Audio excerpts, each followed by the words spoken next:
Hey friends, welcome to Just the Gems. I'm Brandon, and this is the first ever Just the Gems video game review. But before we begin, can I ask you to please like the video, and if you haven't already, consider subscribing. And if you do like what you see here, would you also consider sharing this channel with your friends? It would mean a ton to me. Thank you. Now, I've shown you all my stack of shame. That is the massive collection of JRPGs that I've amassed over the last couple of years that I have not played. And the purpose of this channel, you might recall, is for me to go through each and every one of these games and determine whether or not they're worth keeping in my collection. Now, I don't want to be someone who collects video games just for the sake of collecting video games. I really would rather be more like a curator that puts together a library of only truly magnificent video games. But to do that, I've got a long road ahead of me. So, you're probably wondering, what game from this collection of classic JRPGs have I selected to review first? Is it Baten Kaitos? Is it Skies of Arcadia? Is it Growlancer, Heritage of War? No, it's this one. Live Alive. Live Alive. Live Alive? Oh, Raibu. Raibu. Live Alive. Got it! Now, why, when I have this massive collection of old video games to get through, would I start with a game that's barely a month old at this point? Well, I don't know, because I wanted to. I guess I was just really excited to play Live Alive, and I figure, as a YouTuber now, everything that I experience has the potential to be content. So I'm just going to lean into that. So without any further ado, let's dig into my thoughts on good old Live Alive. Live Alive was the directorial debut of Takashi Tokida, an employee of Squaresoft who had done sprite graphics and sound effects on some of the Final Fantasy games. After wrapping this one up, he went on to direct Chrono Trigger, which some of you might recognize as one of the greatest games ever made. In fact, I think it's safe to say I see more than one connecting thread between Live Alive and Chrono Trigger, some ideas that he had here that he expanded upon in his next game. Even with the HD 2D upgrade, I still get sort of a Chrono Trigger vibe from this. Heck, maybe this will get me tarred and or feathered, but I'm starting to think I wouldn't mind a Chrono Trigger sequel in this style. I know. We're much more likely to get an HD 2D remake of Chrono Trigger in this style, which, I mean, yeah, I guess I'd take that too, but Live Alive. We're talking about Live Alive. To really understand what makes Live Alive special, you have to take a look at the way each chapter is presented. And by and large, each one is very different from all the others. One plays out with cavemen who haven't developed spoken language, so there's no dialogue and the story is presented essentially through pantomime. Another takes place in what is more or less a non-linear environment with unique rules and ways of getting around. And another one is basically a fighting game, like Mortal Kombat, except you can't just stun your opponent in the corner with leg sweeps, which is kind of a bummer.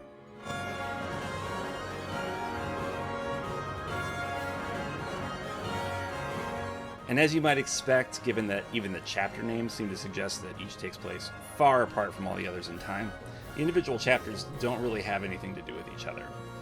Well, okay, that's not entirely true. There is a connection, and honestly, you can probably start to pick up on it after playing just 2 chapters. But I'm a little on the dull side, so it took me more like 4 or 5 before I started to notice the thing they all had in common. Finishing the first 7 chapters unlocks an 8th chapter, and finishing that, well, I'm not going to say anymore. Each of these stories is short. Not many of them actually go over even 2 hours, so I'm not going to go into specifics on any of them. It's better, I think, if you just go in completely fresh. Except for the present chapter, which I'll just tell you doesn't have any story at all, except I want to be the strongest fighter in the world. It's not even Street Fighter 2 caliber storytelling, so whatever.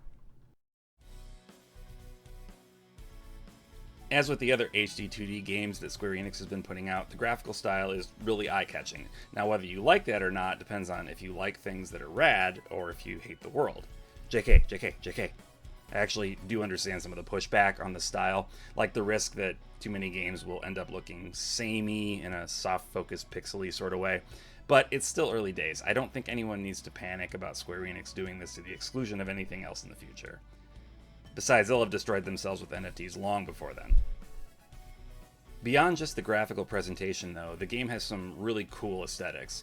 It's a combination of the cool effects, the sound design, and the music. Like, The way that enemies get blown away is just so satisfying. It never gets old. Oof. There are tons of cool graphical flourishes, especially in battles, that make everything feel pretty special.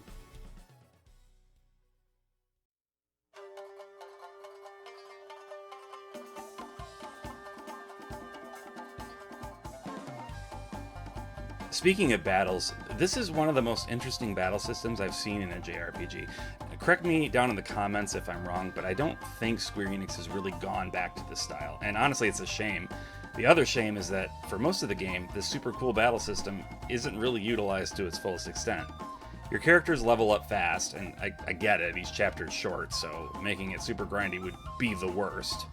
And honestly, most of the time, they're learning new moves with each level. By the end of the chapter, you'll have a ton of really awesome moves, and like 5 battles to use them in.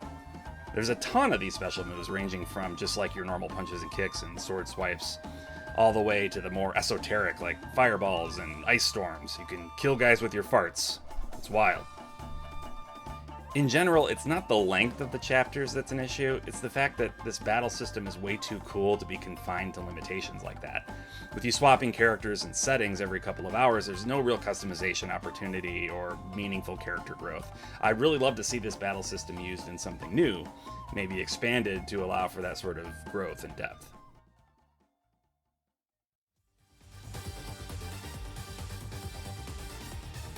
The music is great. Yoko Shimomura is god tier, definitely top 5 JRPG composers of all time. She writes really moving melodies and infectious battle themes. I seriously can't get the end of chapter boss music out of my head. I love it. Listen to that.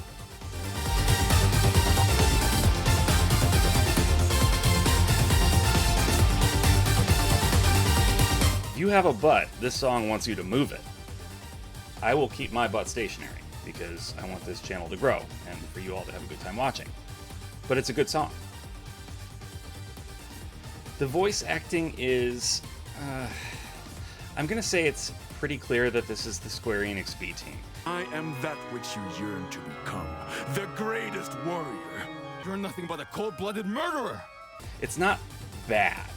We're thankfully long past the days of atrocious VO in games, but aside from a few individual standouts, and honestly the Distant Future chapter overall, which is pretty solid, it's kind of lackluster. Some characters have strange accents that just don't sound quite right. I know I'm super white guy over here criticizing accents, but like, I've seen movies and TV with professional actors doing just about every accent under the sun, and a few of these here just sound weird. It's far from a big issue, and like I said, there are some standout performances in here too. So I've criticized the voice acting lightly, but do I have anything else to complain about? Sorta. It's time for the nitpick lightning round.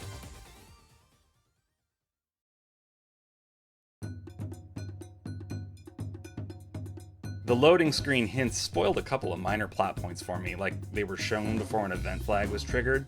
You might not have this problem at all though, because honestly the loading is so fast, you have almost no chance to read what they're putting on the screen anyway. There's also a few glitches and oddities that suggest to me maybe another QA pass was necessary. Or, I mean, just as likely the QA pointed out these glitches and the overworked development team was like, whatever, just ship it. These are really minor too, like a couple of lines that get cut off early when you're using the auto advance in the dialogue, and an infinitely spawning item on a clothesline in the near future chapter. And last, but far from least, and this goes out to every developer working in the 2D sprite on 3D background space, please, for the love of God, create a sprite and animation for each direction your character can move. I understand it will require more work. I am sympathetic to that. But this has been bugging me since friggin' Paper Mario on N64, and I need it to stop. If I'm moving up and left, I should not be cheating out towards the camera.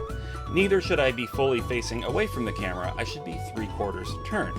Overusing the cheat out leads to some weird walking animations as it is, and I mean, look, I understand nobody actually looks good in full-on profile, with maybe the exception of Mr. Alfred Hitchcock.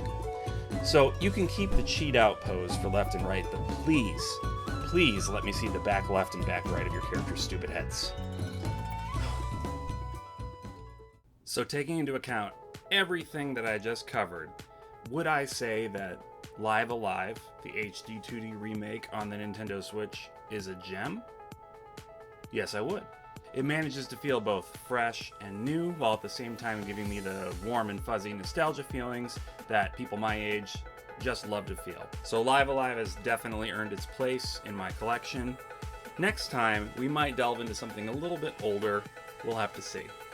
Until then, I'm Brandon. This is Just the Gems.